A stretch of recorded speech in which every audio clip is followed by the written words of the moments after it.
Saya Asnita Dahiba dari kelompok 4 akan mempresentasikan materi pertama, itu tentang metode adsorpsi. Jadi, metode adsorpsi adalah suatu proses penggumpalan substansi terlarut dalam larutan oleh permukaan zat penyerap yang membuat masuknya bahan dan mengumpul dalam suatu zat penyerap. Atau suatu proses yang terjadi ketika suatu fluida, cairan maupun gas ini terikat kepada suatu padatan atau cairan dan akhirnya membentuk suatu lapisan tipis atau film pada permukaannya. Pada adsorpsi ada yang disebut dengan adsorben dan adsorbat, di mana adsorbat adalah zat yang diserap, sedangkan adsorben adalah zat padat yang dapat menyerap komponen tertentu dari suatu fase fluida. Adsorben biasanya menggunakan bahan-bahan yang memiliki pori-pori, sehingga proses adsorpsi terjadi di pori-pori atau pada letak-letak tertentu di dalam partikel tersebut. Pada umumnya, pori-pori yang terdapat di adsorben biasanya sangat kecil, sehingga luas permukaan dalam menjadi lebih besar daripada permukaan luar. Pemisahan terjadi karena perbedaan bobot molekul atau karena perbedaan polaritas yang menyebabkan sebagian molekul melekat pada permukaan tersebut lebih erat daripada molekul lainnya. Selanjutnya itu ada jenis-jenis dari adsorpsi. Nah, adsorpsi ini berdasarkan kekuatan dalam berinteraksi, dia dapat dibedakan menjadi dua, ada adsorpsi fisika dan adsorpsi kimia. Nah, untuk penjelasan lebih lanjut mengenai adsorpsi fisika dan adsorpsi kimia ini akan dijelaskan oleh rekan saya. Baik, saya akan melanjutkan materi, yakni tentang jenis-jenis adsorpsi. Berdasarkan kekuatan dalam berinteraksi, adsorpsi dibedakan menjadi dua, yakni adsorpsi fisika dan adsorpsi kimia. Adsorpsi fisika terjadi apabila gaya intermolekular lebih besar dari gaya antarmolekul atau gaya tarik-menarik yang relatif lemah antara adsorbat dengan permukaan adsorben. Gaya ini disebut gaya van der Waals, sehingga adsorbat dapat bergerak dari satu bagian permukaan ke bagian permukaan lain dari adsorben.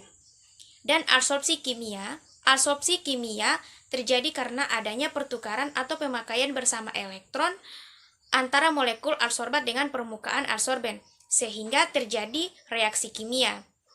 Ikatan yang terbentuk antara adsorbat dengan adsorben adalah ikatan kimia, dan ikatan itu lebih kuat daripada adsorpsi fisika. Assalamualaikum warahmatullahi wabarakatuh. Perkenalkan, nama saya Ririn Esabora. Di sini saya akan menjelaskan materi tentang faktor yang mempengaruhi proses adsorpsi. Nah, di sini terdapat 6 faktor yang mempengaruhi proses adsorpsi tersebut. Yang pertama yaitu karakteristik adsorben. Nah, karakteristik adsorben yang mempengaruhi laju adsorpsi adalah ukuran dan luas permukaan partikel.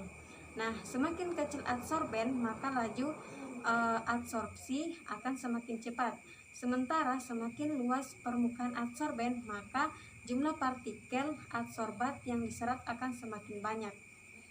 Nah, yang kedua yaitu kelarutan adsorbat. Proses adsorpsi saat adsorbat terpisah dari larutan dan menempel di permukaan adsorben. Partikel adsorbat yang terlarut memiliki afinitas yang kuat. Tetapi ada pengecualian.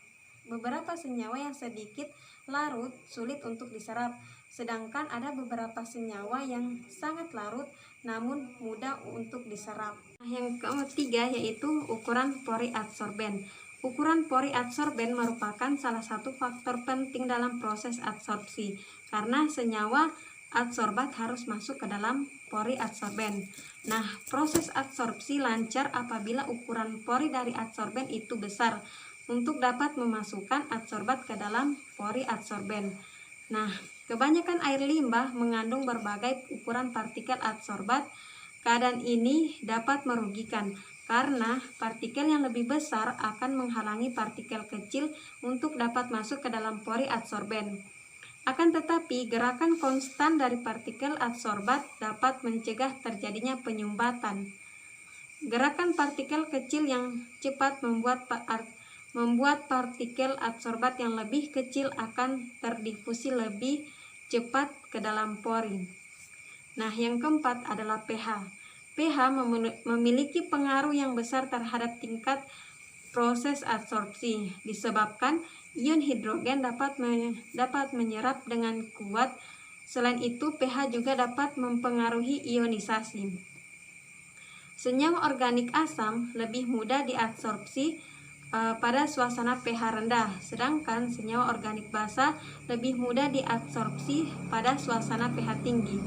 Kelima, ada temperatur. Temperatur ini dapat mempengaruhi laju absorpsi. Laju absorpsi akan meningkat dengan meningkatnya temperatur, begitupun sebaliknya. Proses absorpsi merupakan proses eksotermik, maka derajat absorpsi akan meningkat saat temperatur rendah dan turun pada temperatur tinggi. Yang keenam yaitu waktu kontak. Waktu kontak mempengaruhi banyaknya adsorbat yang terserap, disebabkan perbedaan kemampuan adsorben dalam menyerap adsorbat berbeda-beda. Kondisi equilibrium akan dicapai pada waktu yang tidak lebih dari 150 menit. Setelah waktu itu jumlah adsorbat yang terserap tidak signifikan berubah terhadap waktu. Baiklah, saya akan melanjutkan presentasi di mana saya akan menjelaskan terkait mekanisme adsorpsi.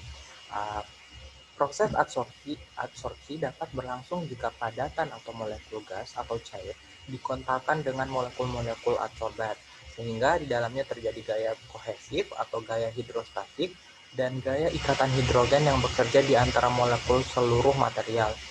Gaya-gaya yang tidak seimbang menyebabkan perubahan-perubahan konsentrasi molekul pada interface solid atau fluida, di mana untuk molekul fluida yang diserap tetapi tidak terkumulasi atau melekat ke permukaan adsorban disebut adsorptif, sedangkan yang berakumulasi atau melekat disebut adsorban. Pada proses adsorpsi menunjukkan di mana molekul akan meninggalkan larutan dan menempel pada permukaan zat adsorben akibat reaksi kimia dan fisika. Nah, pada proses adsorpsi tergantung pada sifat zat padat yang mengadsorpsi, sifat antara molekul yang diserap, konsentrasi, temperatur, dan lain-lain. Dan untuk selanjutnya, saya akan menjelaskan terkait metode adsorpsi, di mana untuk metode adsorpsi dapat dilakukan dengan dua cara, yaitu secara statis atau batch dan dinamis secara kolom. Nah, untuk cara statis atau secara batch, yaitu memasukkan larutan dengan komponen yang diinginkan ke dalam wadah berisi adsorben, selanjutnya diaduk dalam waktu tertentu, kemudian dipisahkan dengan cara penyaringan atau dekantasi. Nah, komponen yang telah terikat pada adsorben dilepaskan kembali dengan melarutkan adsorben dalam pelarut tertentu dan volumenya lebih kecil dari volume larutan mula-mula. Dan untuk selanjutnya itu cara dinamis atau secara kolom, yaitu memasukkan larutan dengan komponen yang diinginkan ke dalam wadah berisi adsorben. Selanjutnya, komponen yang telah terserap dilepaskan kembali dengan mengalirkan pelarut sesuai dengan volumenya yang lebih kecil. Mungkin sekian presentasi dari kami. Kami mohon maaf apabila ada salah-salah kata. Sekian. Assalamualaikum warahmatullahi wabarakatuh.